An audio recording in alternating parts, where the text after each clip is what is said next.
9 अगस्त 2020 को बहुजन समाज पार्टी की राष्ट्रीय अध्यक्षा इन्होंने एक प्रेस कॉन्फ्रेंस की थी और उस प्रेस कॉन्फ्रेंस में कुछ बातों पर उन्होंने प्रकाश भी डाला और कुछ बातें उन्होंने कही। उन बातों को लेकर सोशल मीडिया पर काफी बवाल हो रहा है। क्या बवाल हो रहा है उन पर भी हम नजर डालेंगे। सबसे पहले हम देखेंगे कि उन्होंने प्रेस वार्ता में क्या क्या और किन किन मुद्दों पर उन्होंने बात रखी थी।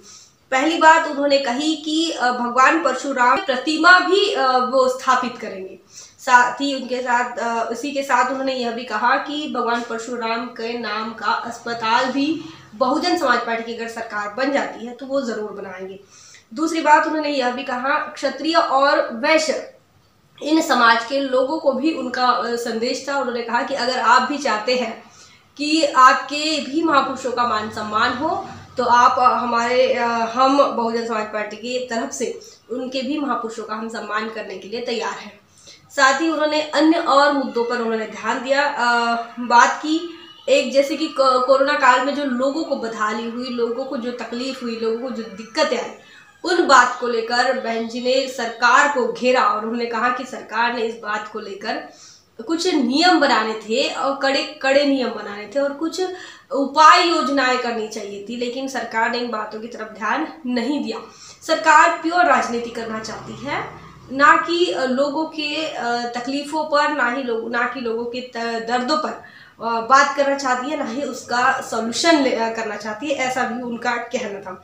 उनके बाद उन्होंने कहा कि अगर बहुजन समाज पार्टी की सरकार बन जाती है तो तमाम संत गुरु महापुरुषों का जो बहुजन समाज के हैं, साथ ही जो दूसरे कम्युनिटी के भी है, मतलब कि सवर्ण समाज के भी जो महापुरुष है, उनका भी सम्मान हम करेंगे। उसके साथ साथ उनके नाम से बड़े बड़े कम्युनिटी सेंटर बनाएंगे, जिसमें महामारी के काल में वो कम्युनिटी सेंटर जो है वो काम में आ सकेंगे और जो लोगों को दिक्कतें आई वो दिक्कतें भविष्य में उन्हें ना आए।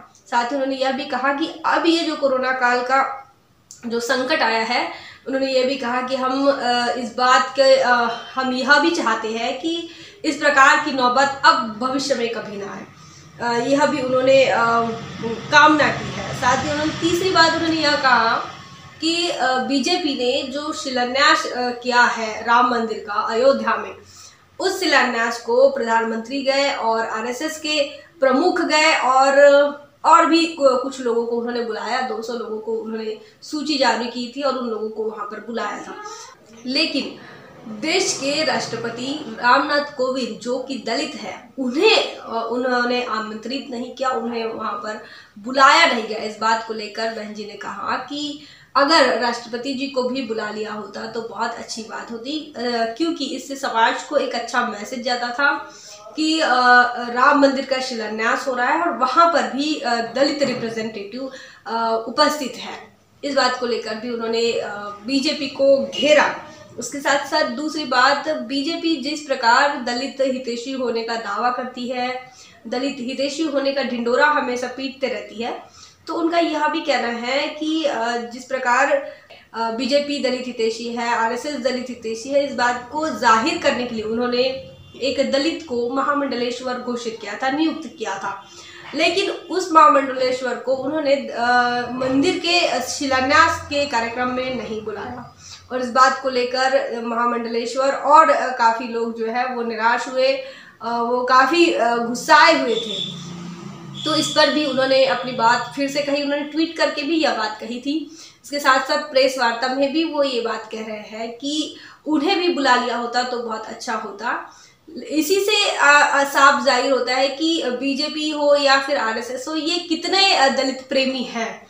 ये वहां पर उनका प्रेजेंस भी देखना शायद पसंद नहीं करते, यही कहना होगा। नहीं तो राष्ट्रपति जी को बुला लेते, जिन महामंडलेश्वर को उन्होंने खुद नियुक्त किया है उनको भी बुला लेते थे। इन बातों पर उन्होंने बात कही थी। इसके साथ और भी छोटे बड़े कई मुद्दे थे और इन तमाम बातों को लेकर उन्होंने प्रेस वार्ता की थी। अब बवाल किस बात का हो रहा है, तो सोशल मीडिया पर बवाल इस बात का हो रहा है कि बहुजन समाज पार्टी जो है ये फुले शाहू और बाबा साहब इन के विचारों पर चलने वाली पार्टी है, इनको अपना आइकॉन मानती है और इनके बताए हुए रास्ते पर, इनके बताए हुए प्रिंसिपल्स पर, इनकी बताए हुए आइडियोलॉजी पर बहुजन समाज पार्टी चलती है। और बहुजन समाज पार्टी का हमेशा से जो टकराव रहा है शुरुआती दौर से, इनके जब से बहुजन समाज पार्टी स्टैब्लिश हुई उसके पहले जो नॉन पॉलिटिकल जो ऑर्गेनाइजेशन था बहुजन समाज पार्टी का, वो भी जब इस्टेब्लिश हुआ तो एक टकराव जो रहा हमेशा वो ब्राह्मणिज्म से रहा है। तो अम्बेडकरिज्म और ब्राह्मणिज्म ये दोनों अक्सर एक दूसरे से टकराव में रहे हैं। और ये अभी की बात नहीं है कि जब बहुजन समाज पार्टी बनी है उसके बाद से ही ये टकराव में है, तो ऐसी बात नहीं। ये 2500 साल से ही ये दोनों एक दूसरे के टकराव में रहे हैं।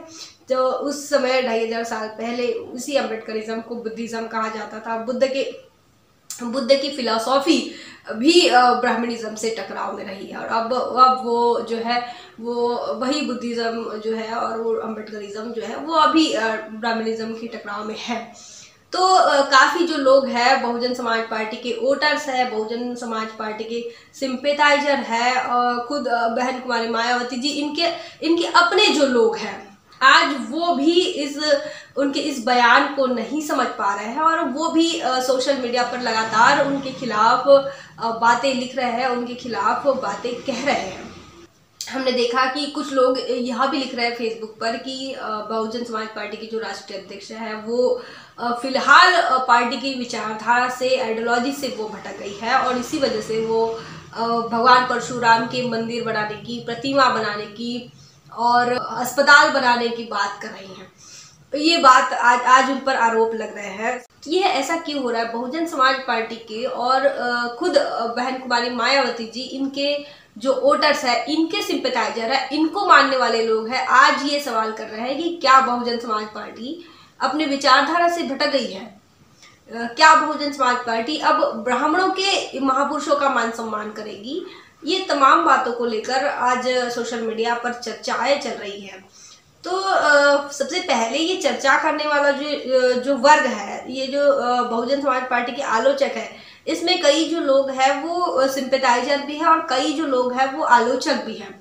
तो ऐसा क्यों होता है? ऐसा इसलिए होता है, मैं अक्सर कहती हूँ कि बहुजन समाज के जो लोग हैं वो पॉलिटिकली उतने मैच्योर नहीं है जितनी मैच्योरिटी होनी चाहिए थी।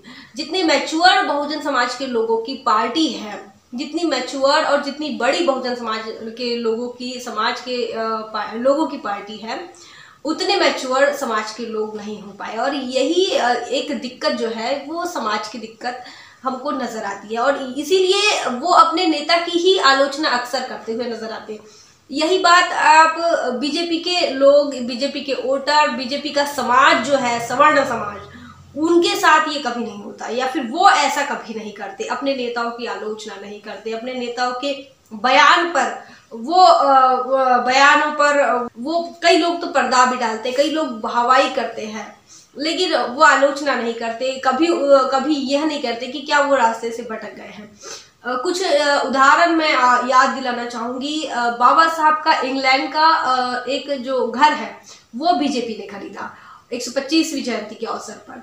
तो क्या उनके समाज के लोगों ने, क्या सवर्णों ने ये सवाल किया या यह कहा या आलोचना की कि प्रधानमंत्री मोदी या फिर बीजेपी की पूरी टीम यहाँ अपने विचारधारा से भटक गए हैं, यह अपने आइडियोलॉजी से भटक गए हैं, ये अपने रास्ते से भटक गए? ऐसी बातें उन्होंने नहीं की। वो हिंदू राष्ट्र बनाने की उस प्रक्रिया में वो लगे रहे। साथ ही दलितों को खुश करने के लिए भी कुछ कदम उन्होंने उठाए, जिसमें कि मैंने बताया कि इंग्लैंड का घर उन्होंने खरीदा, 125 रुपए का उन्होंने कॉइन बाबा साहब का बनाया। उसके बाद इंदू मिल का उद्घाटन भी हुआ मुंबई में। तो ये इन तमाम बातों को लेकर देखो तो बीजेपी के लोग या फिर उनके अपने लोग, उनके अपने वोटर्स या उनके अपने सिंपैथाइजर जो समाज है, चाहे वो कोई भी समाज हो, चाहे वो सवर्ण हो या फिर जो बैकवर्ड पीपल जो आज बीजेपी के साथ बना हुआ है एज अ वोटर बनकर, क्या उन्होंने भी इस प्रकार का सवाल नहीं किया और सवर्णों ने भी नहीं किया? जिस ब्राह्मण कम्युनिटी को लेकर, जिस ब्राह्मणिज्म प्रिंसिपल्स को लेकर बीजेपी चलती है, उन लोगों ने भी उन पर टिप्पणी नहीं की। गांधी जी को लेकर भी बहुजन समाज पार्टी एग्रेशन में थी। बावजूद इसके माननीय कांशीराम साहब ने उस समय यह कहा कि हम भारत रत्न जो पुरस्कार है इससे सम्मानित करेंगे महात्मा गांधी जी को। तो ऐसा कहना ये क्या था, ये क्या रास्ते से माननीय कांचीराम जी भटक गए, ऐसा हम कह सकते हैं? बिल्कुल नहीं कह सकते। सरासर यह गलत बात है कि वो रास्ते से भटके। ये उन्होंने जो रणनीति बनाई थी कांग्रेस के खिलाफ, उस रणनीति का वो इस्तेमाल कर रहे थे अपनी राजनीति में। वही सेम सिचुएशन यहाँ पर भी है कि उन्होंने कुछ बहन मायावती जी ने कुछ रणनीति बनाई है और उस रणनीति के तहत वो चल रही है और उस रणनीति में वो राजनीति कर रही है। अब यह समझना ब्राह्मण समाज का सवाल होना चाहिए कि क्या हमने बहुजन समाज पार्टी के साथ जाना चाहिए या नहीं जाना चाहिए, ये उनका सवाल था। लेकिन ये उन्होंने सोचना था, उन्होंने आलोचना करनी थी या फिर उन्होंने वाहवाही करनी थी। लेकिन उनमें इतनी पॉलिटिकल मैच्योरिटी है कि वो समझते हैं कि उनकी क्या आइडियोलॉजी है, वो किस आइडियोलॉजी से जाएंगे। या फिर हो सकता है कि ब्राह्मण समाज जो है वो में भी अपने हितों के लिए, अपने समाज की सुरक्षा के लिए काफ़ी बयान वहाँ से आ रहे हैं उत्तर प्रदेश से कि उत्तर प्रदेश का जो ब्राह्मण है वो अब त्रस्त हो चुका है बीजेपी से। वहाँ पर जो क्षत्रिय वर्सेस ब्राह्मण, इस बात को लेकर जो खींचातानी चल रही है, इस बात को लेकर ब्राह्मण समाज जो है वो काफ़ी परेशान है। तो यह जो बात थी बहन जी ने उस समाज के लिए किया था, उन समाज के लोगों के लिए किया था, उस समाज के हितों के लिए किया था। तो अब हमारी जो फुले शाहू बाबा साहब की आइडियोलॉजी क्या कहती है, इस बात पर भी हमको ध्यान देना चाहिए। तो जिस संविधान पर संविधान की बात को लेकर, जिस संविधान को बहुजन समाज पार्टी अपना घोषणा पत्र मानती है, उस घोषणा पत्र को मतलब कि उस संविधान का क्या कहना है, उस घोषणा पत्र का क्या कहना है। तो बहन जी ने कहा कि हम संविधान के तहत, जिस प्रकार संविधान सभी के लिए समान है, सभी को हक अधिकार देना चाहता है, उसी प्रकार हम संविधान के ही तरीके से, संवैधानिक तरीके से हम सभी को अधिकार देंगे, हम सभी को हक देंगे, हम सभी का सम्मान करेंगे, सभी के महापुरुषों का सम्मान करेंगे और सभी के हितों का ख्याल करेंगे।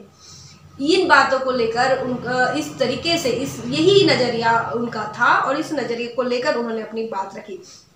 लेकिन इस बात को लेकर भी कई बहुजनवादी मीडिया में भी इस बात को लेकर खुले तौर पर उन्होंने बीएसपी के समर्थन में, उन्होंने किसी ने भी बीएसपी के समर्थन में अपनी बात नहीं कही है, बीएसपी के समर्थन में अपनी न्यूज़ नहीं दिखाई है। तो साथियों, ऐसा है कि जब मनुवादी पार्टियां जब शासन में होती है और अगर शासक होने के बाद वो मतलब दलितों को खुश करने के लिए या बहुजनों को खुश करने के लिए उनके महापुरुषों को लेकर कुछ छोटे मोटे झूठे मूठे भी काम कर दिए तो बहुजन समाज के लोग खुश हो जाते हैं। लेकिन बहुजन समाज पार्टी की नेता अगर उनको सवर्णों को खुश करने के लिए अगर कुछ चीजें कह रही है या फिर कुछ बातें कह रही है या कोई राजनीतिक स्टेटमेंट देते हैं तो उसके पीछे उनका कोई ना कोई ठोस मकसद जरूर होगा। तो बहुजन समाज के लोगों को इस बात का ध्यान रखना है कि अपने शीर्ष नेतृत्व पर सवाल खड़े नहीं करना चाहिए। अगर इस देश में मनुवाद से कोई लड़ रहा है तो वो एक ही नेता लड़ रहा है, वो जिनका नाम बहन मायावती जी हैं। और अगर बावजूद इसके समाज या बहुजन समाज के लोग या फिर कोई दलाल चमचे किस्म के लोग अगर उन पर सवाल खड़े कर रहे हैं तो मैं उस तमाम बहुजन समाज के लोगों को बता दूं कि यह आप अपने पैरों पर कुल्हाड़ी मारने जैसा ही है।